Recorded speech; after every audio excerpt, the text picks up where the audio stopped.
The X-Zone radio and TV show is largely an opinion talk show. All opinions, comments, or statements of fact expressed by Rob McConnell's guests are strictly their own and are not to be construed as those of the X-Zone radio and TV show or in any manner endorsed by Rob McConnell, Relmar McConnell Media Company, Talkstar Radio Network, its affiliated stations, or employees.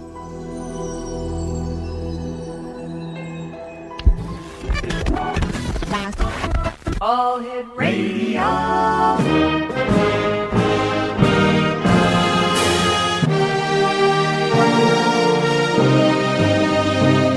Welcome to the X Zone, a place where fact is fiction and fiction is reality. Now, here's your host, Rob McConnell.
Welcome back to the X-Zone, everyone. My name is Rob McConnell, coming to you from our studios in Hamilton, Ontario, Canada. 1-800-610-7035. Email xzone at xzoneradiotv.com, on MSN Messenger. xzoneradiotv at hotmail.com. And our website, www.xzoneradiotv.com. My guest this hour is Dr. Don Marcus. We're going to be talking about how to unleash the healing power of your dog. Well, it's no surprise that dogs have been labeled man's best friend, whether they're performing tasks in police work, hunting, or just acting as a family companion. Dogs have been a very close part of human lives for thousands of years. Now, according to our guest this hour, Dr. Don Marcus, our four-legged friends can also be added to the fact that they have healing powers to their already impressive resumes. Joining me now is Dr. Don Marcus. And Dr. Don, welcome to the X-Zone. Oh, thank you so much. It's great chatting with you again. Yeah, Don, healing power of our dog. How did you come across this? Yeah, it's interesting. I actually had a puppy and went to the vet for a routine visit. And the vet said to me, you know, your dog's temperament is just terrific for it to become a therapy dog. Have you ever, thought about that? And I had no idea what she was talking about and decided to look into it and really enjoy doing training with my dogs. I said, this would be something fun to do, but, it's just probably sort of some cute, cuddly time that people will be having, visiting with my dog, and that's all there is to it. And it really is amazing when you're actually seeing patients with your dog, what an impact they can have. And that really got me to start looking into some of the research that's been done. And it's really amazing because medical research pretty consistently shows us that heart rates and blood pressures lower when there's a dog in the room. Dogs lower stress hormones. They increase levels of pain-relieving chemicals like endorphins, and they also boost the immune system. So it's really quite remarkable, all of the different physical changes that happen just by doing nothing other than spending 10 or 15 minutes petting a dog. Now, you're a medical doctor. You're a neurologist and a professor in the Department of Anesthesiology at the University of Pittsburgh School of Medicine. What does this tell us? That we still have a lot to learn about our four-legged friends and that it's a closer bond than we ever thought of before? Yeah, I think there are a few things that, that our dogs can teach us. One is that when we look at what are the different types of treatments that are helpful for people, and how do you really go about making a big impact in a patient's life to really think about other therapies in addition to just sort of the traditional take a pill and you'll be better. And there are a lot of other things out there that we often talk about as being complementary medicine that can really make a huge impact, including things like therapy dogs. And I think it also can get us looking at our dogs a little bit differently and saying, hey, maybe there really is something more to this relationship that I'm having with my dog than just, oh, he's kind of cute, he encourages me to walk a little bit more. Studies really show that dogs really make a huge impact on a lot of different aspects of our lives and health. Oops, are you there, Dr. Dawn? Yes. Okay, it sounded like we just dropped you there for a sec, but you're back. You and I have to take a 2-minute commercial break, Dr. Dawn. We'll be back on the other side as we continue our very interesting talk about how to unleash the healing power of your dog with our special guest, Dr. Dawn Marcus, who is a neurologist and professor in the Department of Anesthesiology at the University of Pittsburgh School of Medicine. She is the author of 13 books, including her latest, The Power of Wagging Tails, A Doctor's Guide to Dog Therapy and Healing. And she has trained her 2 golden Wheaten Terriers to be therapy dogs. We'll talk more about this and the human-doggy connection as the X Zone continues right here from our studios in Hamilton, Ontario, Canada.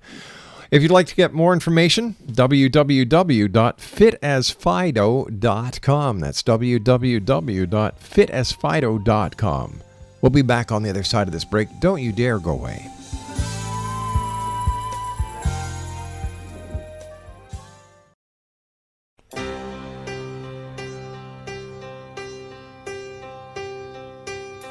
I could start dreaming, but it never ends.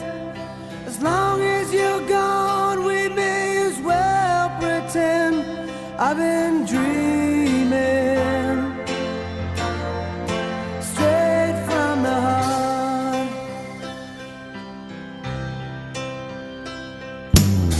You say it's easy, but who's to say that we'd be able to keep it this way? But it's easier coming straight from the heart. Oh, give it to me straight. Dr. Dawn Marcus is our special guest explanation. We're talking about how to unleash the healing power of your dog. She has a new book out called The Power of Wagging Tails, A Doctor's Guide to Dog Therapy and Healing. Her website, www.fitasfido.com. Dr. Dawn, we have 2 little doggies here, and whenever I feel really stressed, it seems as if they know that something is wrong, and they'll both kind of come over and they'll start nudging and cuddling, and the next thing you know, everything seems to be a lot better.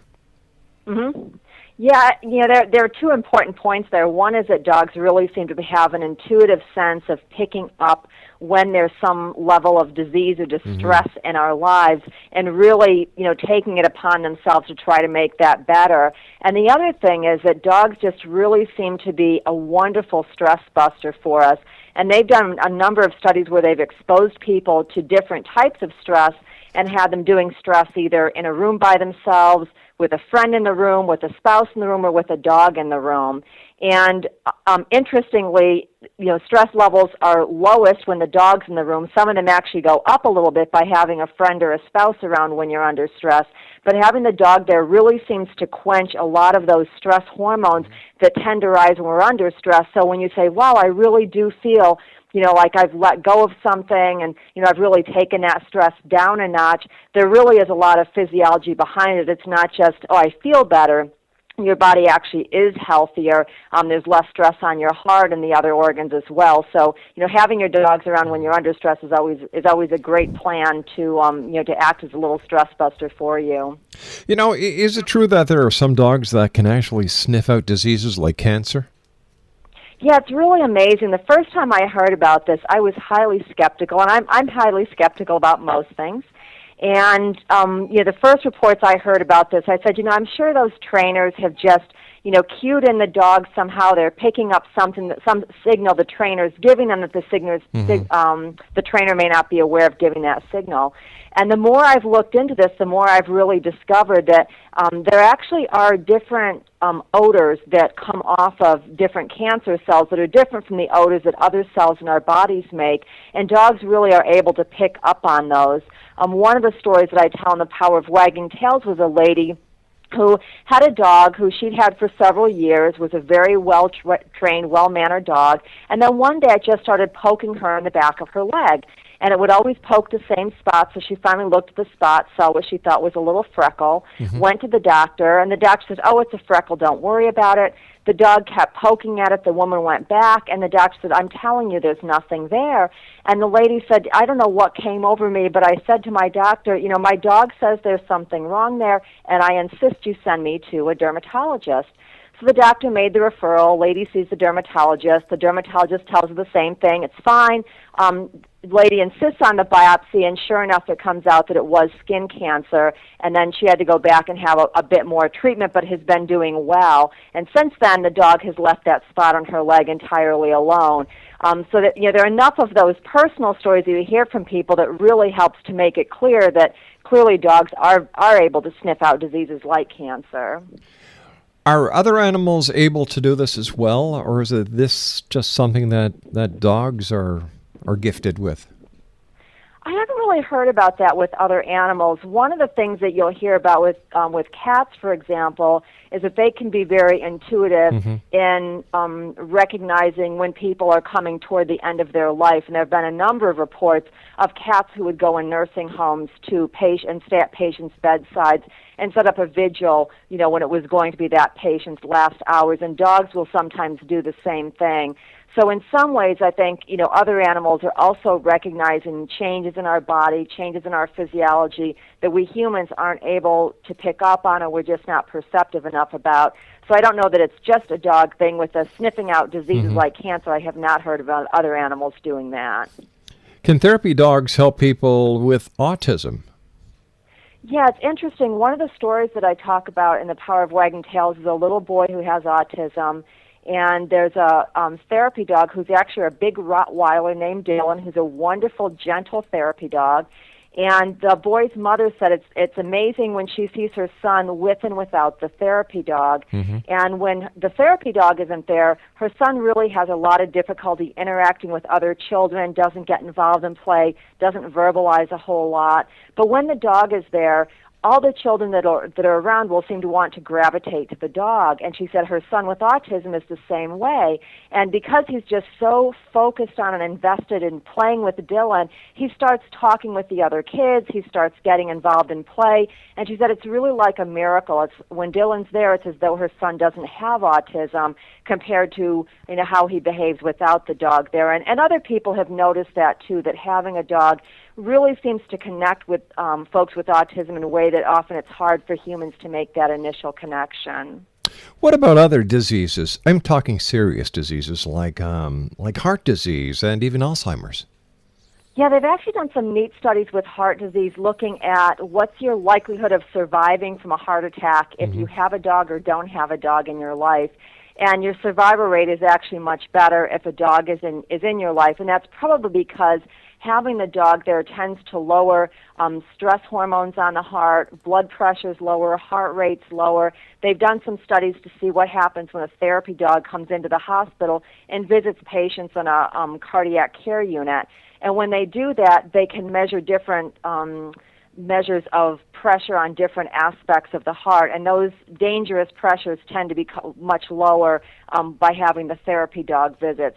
So it's not just that, I feel better temporarily while the dog is there, I'm distracted from some serious health problem I'm not thinking about with the dog. The dog actually is making profound changes and a profound impact on your physiology that really, truly does make you healthier. Are there different types of breeds in the dog family that are more attuned to this type of work? One of the great things about therapy dog work is that really any dog, any size, any age, any breed, or mixed breed dogs can be wonderful therapy dogs. And it really depends on that dog's temperament. And basically a therapy dog needs to be obedient, they need to be calm and comforting, and they need to be very social and outgoing and engaging with people. And so there's really no particular breed requirement. You can have an older dog who often makes a great therapy dog because they're often calmer than younger dogs. So you don't have to think, boy, my dog's already 7 years old. I really missed the boat in doing therapy dog work with him. 7 years old is a great time to start doing therapy work because the dog's, going to be quiet and calm and all of those things that may be more of a problem with, the 1 or 2 year old dog. But, small dogs, big dogs, dogs you think about as being bully breeds like pit bulls and Rottweilers can really be wonderful therapy dogs. Now, can dogs help with chronic conditions such as severe pain? Yeah, it's interesting you should ask about that. That's actually my specialty. I'm a pain doctor, although I guess some people just say I'm a pain, a pain and a doctor. But chronic pain has been my specialty for probably the last 20 years.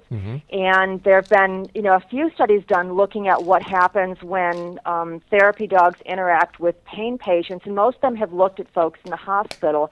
And we actually at our center just finished a study where we had one of my therapy dogs come in and meet with people as they were waiting between appointments or before appointments. So patients could either opt to sit in the waiting room or they could come in and spend 10 or 15 minutes with the therapy dog.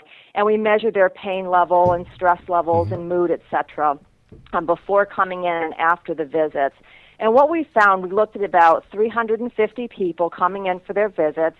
And for those people who had moderate or severe pain when they were, first coming into the therapy dog visit, when they left that visit, about 1 in every 4 of them had their pain level drop to the amount that you would see from a typical successful prescription pain drug.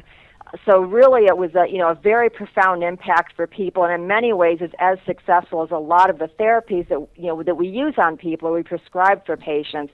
So I think it's really important to recognize that the dogs really can make, a big impact. It's not, well, maybe I'm a little wee bit better. For a lot of people, it really is, a very marked impact that really can make a big difference. Do we know the science behind this, Doctor? There was a really neat study done where they looked at individuals who were meeting with a therapy dog, and they did blood chemistries, actually both on the dog and on the humans.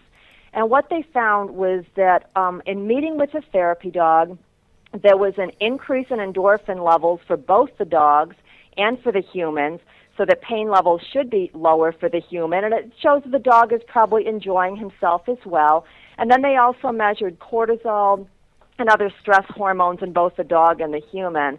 And they found there was really no change in the dog. So the dog was still, working during the visit. But for the human, all of those stress hormones and the cortisol level did drop, which really helped to show that, there is physiology behind why pain should be less, why you should feel better, why you should feel calmer, because those chemicals in your brain and in your nervous system are really adjusting in such a way that, you should be losing a lot of those negative symptoms by spending that time with the therapy dog.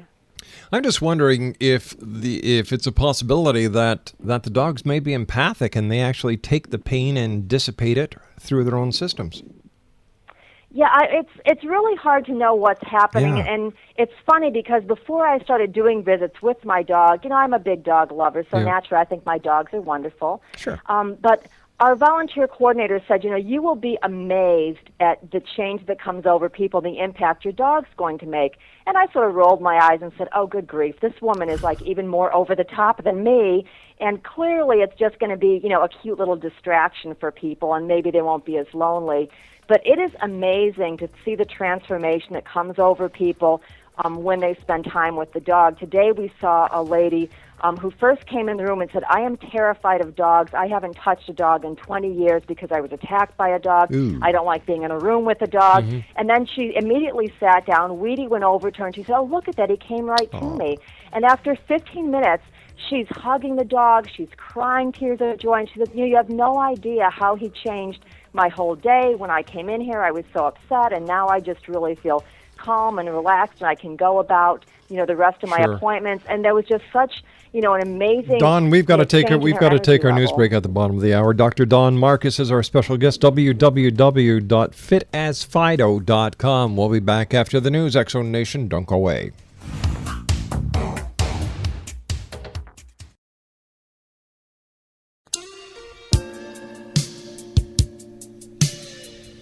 You're listening to the X-Zone Radio Show, live and around the world on the Talkstar Radio Network, X-Zone Broadcast Network, UK High Definition Radio, Euro High Definition Radio, and Star Cable. Our toll-free telephone number worldwide is 1-800-610-7035. Our email address, xzone@xzoneradiotv.com. On MSN Messenger, xzoneradiotv@hotmail.com, and our website, www.xzoneradiotv.com.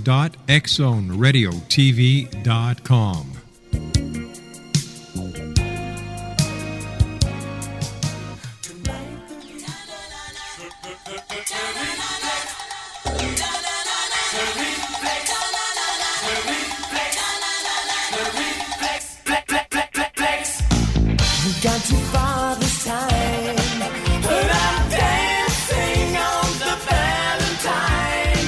I tell you, somebody's fooling around with my chances on the danger line. I'll cross that bridge when I find it. Another day to make my stand. Oh, high time is no time for deciding if I should find a helping hand. Oh, why don't you use it? Try not to bruise it. Buy time, don't lose it. Welcome back, everyone. Dr. Don Marcus is our very special guest. Dr. Marcus is a neurologist and professor at the University of Pittsburgh, where she has focused her career on migraines and holistic chronic pain management. Dr. Marcus has written 14 books, including 10 Simple Solutions to Migraine, for which she won the 2007 Excellence in Media Award from the National Headache Foundation. In 2010, Dr. Marcus wrote an updated migraine book with colleague Dr. Brian called The Woman's Migraine Toolkit, Managing Your Headaches from Puberty to Menopause. Dr. Marcus enjoys visiting patients under the careful and watchful eye of her two furry helpers, her therapy dog, Wheaton Terriers. Understanding how a relationship with your dog can help improve to better health led Dr. Marcus to write. Speaking about writing, you guys need to learn how to write over here. To write her new book, Fit as Fido, Follow Your Dog to Better Health, and The Power of Wagging Tails, a doctor's guide to dog therapy and healing. And of course, once again, her website is www.fitasfido.com. How hard is it to train a dog to be a therapy dog, doctor? It probably really depends on the dog, and certain breeds of dogs like poodles, golden retrievers, Labrador retrievers are very highly trainable dogs. They're bright dogs. They want to please their owner, and they tend to do real well with obedience. And those dogs are probably the most popular therapy dogs and sail through the training and certification process probably the easiest. Other dogs can be more challenging to train. I have terriers who are notoriously difficult to train, but even so, they can be trained to be therapy dogs. It just really is a matter of, being committed to doing that type of work and spending the time doing the training with them, to get them ready to have the skills that they need and to be able to pass their certification testing. How do you know if a dog has the aptitude to be a therapy dog or if it's just a dog? Yeah, really a therapy dog needs to be very engaging, very social and outgoing, very happy to meet strangers and to have strangers handle the dog. And some dogs are very uncomfortable around strangers, don't like people they don't know manipulating them or petting them. And in that case, they really would need a lot more socialization time with strangers to be comfortable, with that kind of a situation.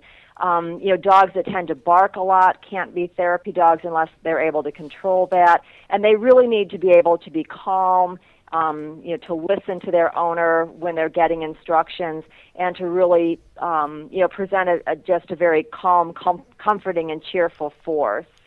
Now, what would be the duration of time from beginning of training to certification? Yeah, it's really variable. Some people have dogs that have already gone through a lot of obedience training, no basic commands, and they'll just really need to bone up on a few particular skills, and it's just a few months, and they're ready to get started.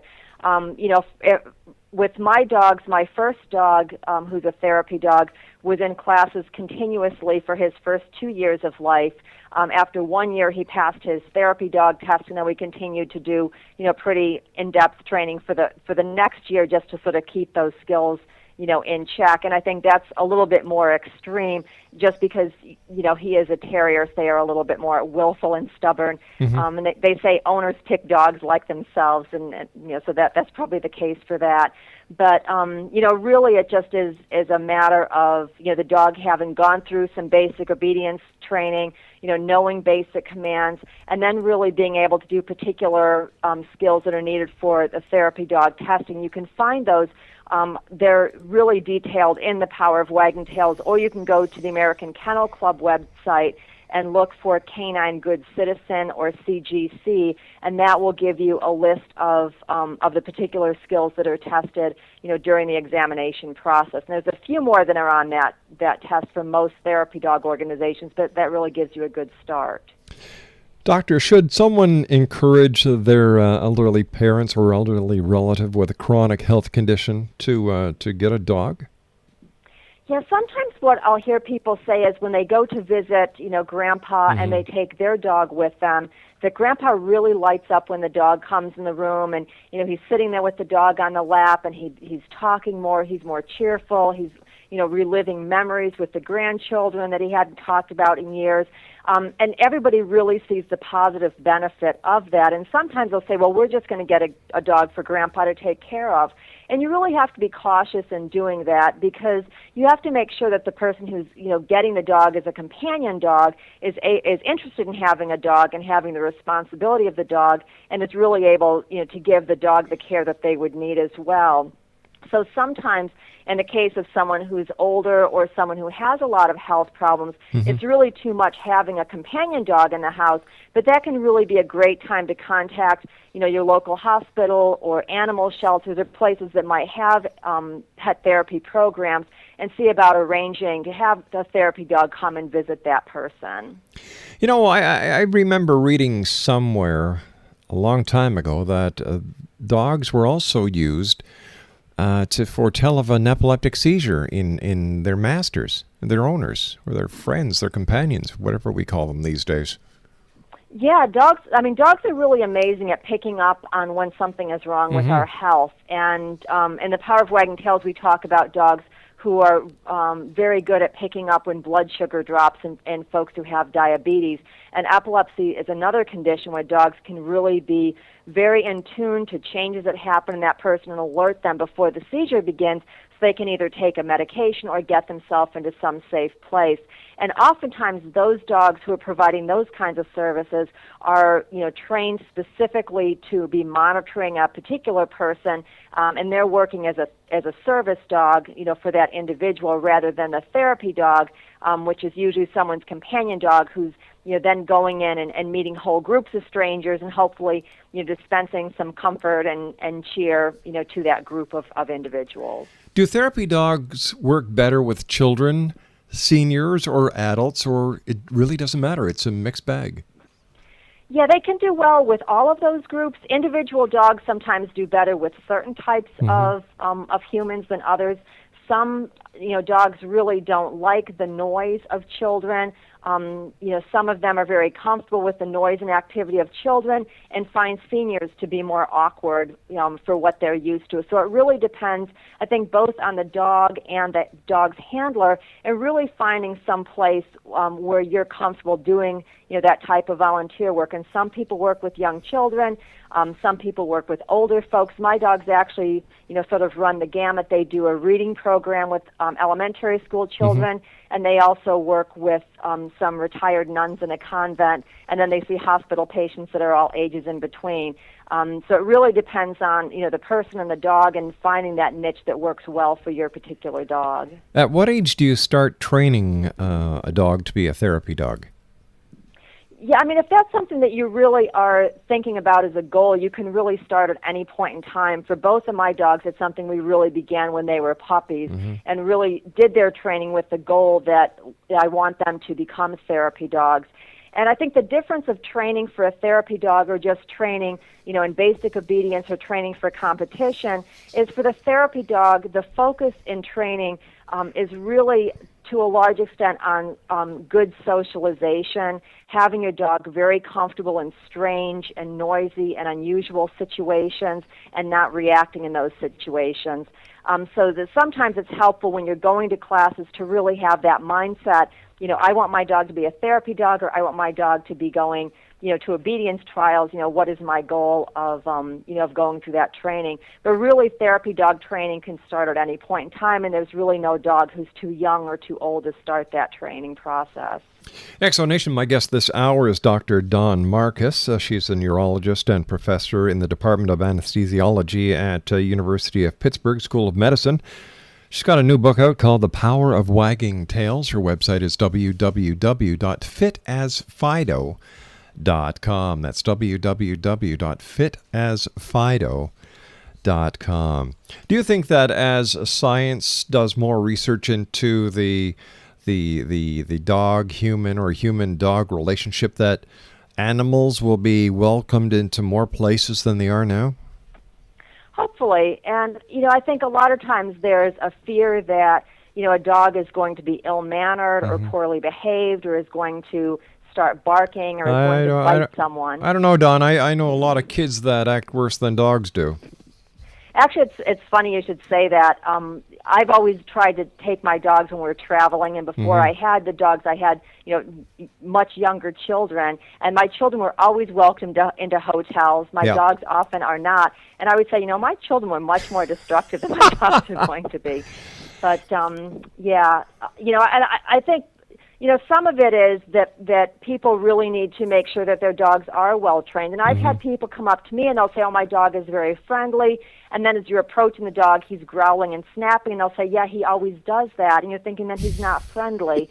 So I think sometimes, people are appropriately leery about certain dogs and then fearful of having them come into different environments where the people may not be safe. And that's one of the nice things about the therapy dogs is they really do go through a lot of training and certification to really make certain that they're going to be safe, that they're not going to react negatively to different situations, that if somebody comes up and just grabs them, hugs them, pulls their ears, pulls their tail, they're just going to stand there and take it and not snap at that person. So that's one of the nice things about, saying, well, we'll allow therapy dogs into our facility, because then you really know that dog is more likely than not going to be safe and well-mannered. Are you finding that more and more medical facilities and health facilities are opening their doors to a therapeutic touch with dogs? Yeah, I think people are recognizing more and more the benefit that their patients are getting from dogs. And there have actually been some medical studies where they've sort of concluded, as we're trying to cut healthcare costs, a great cost-saving method is to bring in a therapy dog. And really, when you think about it, they can have such a tremendous impact. It's a volunteer service, and most therapy dog handlers are, very committed. They're very reliable. They will be there when they say they are. So you can really add therapy dog work to a lot of different type of health treatment programs, really to the benefit of those patients. When your dogs are not with you at a medical center or health facility, how do they turn off their therapeutic dog switch and just become your two buddies? Yeah, it's really funny. Everyone that I've talked to who has a therapy dog says the same thing. And somehow the dog, I think as a human you have a signal that tells the dog it's work time, and the dog's behavior just totally changes, their demeanor changes, and they're in work mode. And I know with my dogs I'll say, okay, it's time to go to work. They have a hospital ID tag that they wear, and there's a special leash that they wear. And when those things come on, they're at work, and their behavior is just really exemplary. And then, they'll come home and they're off duty. And, sometimes my husband will say, these things are therapy dogs. They're acting wild. What's going on? I thought you were a therapy dog. How can you be behaving this way? But I think the dogs really recognize, I'm working now, or I'm not working now. And I know after my dogs, and we'll see a bunch of patients, they're fatigued by that, and they'll let me know, I've really had enough. I've done enough today, and I can't take any more. And then we come home and they take a nap, and it really is for them work and not just playtime, or happy engagement with people. It really is work for them, meeting strangers, engaging with those strangers, and hopefully, taking away some of their negative health energy as well. Yeah, it's very interesting to speculate that if the therapeutic animals actually do take any of the problem that the patient has, how do they dispel it? It opens the door to so many questions and so much wonderment. Right. One of the things that I really enjoy is walking through the hospital. And if I walk through the hospital by myself, despite the fact that I just think I'm just so engaging and delightful and just so darn cute, people pass me by, they have a scowl on their face, they just really don't get engaged. And I can have the biggest smile, say, oh, hello, good afternoon, and nothing. Yeah. And if I have the dog at my side, it's just such a different situation. And it's like this wave of joy, is coming and passing by us. And, you see all these scowling faces approaching you, and then suddenly it just changes. And instead of having the scowls go by, you have people who are smiling, they're chatting with each other, and they just really seem to have, dropped a lot of their distress along the way as they see the dogs. So it really is amazing the impact that the dogs make from seemingly doing nothing other than being themselves, whereas I can be working as hard as I can, and I'm telling you, I get nothing. Well, I'll tell you something, Dr. Dawn. We love having you here in the X Zone. We appreciate you. And if you were over here, I'd pet your head and let you know. Yeah, thank you.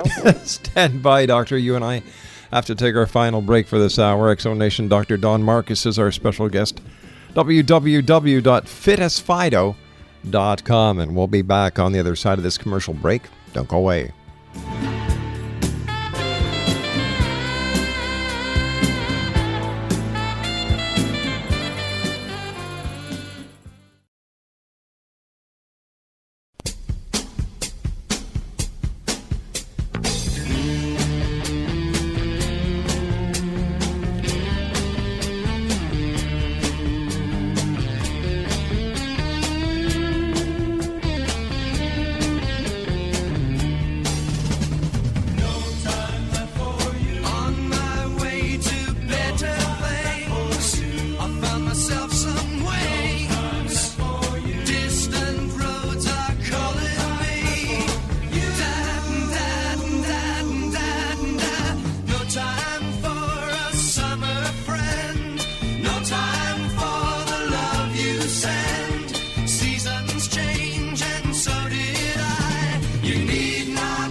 Explanation, Dr. Dawn Marcus is our special guest this hour. Her website is www.fitasfido.com, and we've been talking about Dr. Marcus's new book, The Power of Wagging Tails. As always, Dawn, great having you with us. Thanks very much for taking time out of your very busy day to join us here on the X Zone. And what would you like to leave members of the X Zone Nation with tonight? I think that the thing to really think about is as you're looking at the dog who happens to be in your life and seeing that cute and fuzzy face, to really recognize that there's a really profound and powerful impact that your dog can be having on your health and potentially on the health of others. And hopefully people will get inspired to think about their dogs as being therapeutic and hopefully go and do therapy dog work with their dogs. And as I always say whenever we have a guest on and we talk about animals, please, X Zone Nation, if you are thinking of getting a dog, a cat, a fish, a hamster, a guinea pig, whatever. Think about the responsibility that goes along with owning an animal. You're bringing another member of your family into the fold. You have to really give it serious thought. Can you afford it? Are you able to take care of the animal? Will you be there at the right times to make sure that the little puppy gets out, goes for a walk? It's a very big responsibility. It's just not a little whim like, I want a puppy, Daddy. Okay, here's your puppy. Daddy, I don't want the puppy anymore. It doesn't work like that. It's not fair to the little puppy or to the cat or to whatever other animal that you bring into your home. And if you're going to consider getting an animal, please go to your local SPCA or local shelter. They have animals that would really love to be part of your family. Dawn, thanks very much for joining us. Let our listeners know. Thanks for having me. Let our listeners know how they can get a copy of your book. You can get it through your local bookstores, or you can go to Amazon.com and get a copy there. Or you can check out Fit as Fido, and there are direct links there for where you can get the book as well. Excellent. Dawn, thanks very much for joining us. Take care of yourself and keep up the great work. Thanks so much. So long now. Exonation Dr. Dawn Marcus has been my guest this hour. She is a neurologist and professor in the Department of Anesthesiology at the University of Pittsburgh School of Medicine. She is the author of 13 books, including her latest, The Power of Wagging Tails, A Doctor's Guide to Dog Therapy and Healing. And she has trained her 2 Golden Wheaten Terriers to be therapy dogs. Well, that's it for tonight here in the X Zone. I'd like to take this opportunity of thanking all our affiliates around the world for carrying our show. To Craig on the other side of the glass. Hey, buddy, thanks very much. Always great working with you. And to you, members of the X Zone Nation, no matter where you are in this great big world of ours, thank you for allowing us to be part of your day, your night. If you're listening to us in the car, in your boat, maybe you're on your way home somewhere listening to us on your iPhone or your iPad or your iBook, and you're saying, my goodness, the X Zone. What a great show. I'm sorry, I just had to throw that in, Craig. So until tomorrow night at 10 o'clock, as once again we cross the time-space continuum to this place that I call the X Zone. From everyone here at Relmar to everyone there and out there, always keep your eyes to the sky and your heart to the light. Good night now. Don't have to go home, but you can't stay.